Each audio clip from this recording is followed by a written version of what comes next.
শুভ দুপুর বন্ধুরা। আজকে ওয়েদারটা দেখো, মেঘ মেঘ করছে, মনে হচ্ছে বৃষ্টি নামবে। দেখো মেঘ উঠেছে সকাল থেকে, এরকম ওয়েদার। চল আজকে দুপুরে কি রান্না করেছি তোমাদেরকে দেখাই। আজকে তো শনিবার, নিরামিষ। দেখো, এটা হচ্ছে শিম সর্ষে ভাজা, এটা হচ্ছে আলু আর কাঁচা কলা ভাজা করেছি তোমার পোস্ত ছিটিয়ে, আর এটা হচ্ছে পেঁপে, ফুলকপি, মটরশুঁটি দিয়ে মুগের ডাল করেছি, মানে ভেজ ডাল যাকে বলে।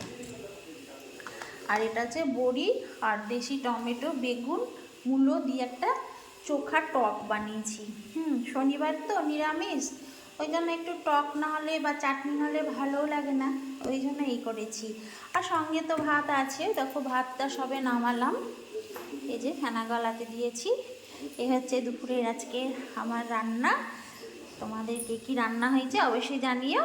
তাহলে আজকের মতন যাই, পরের কোনো ভিডিও নিয়ে খুব তাড়াতাড়ি আসছি। কেমন? টাটা।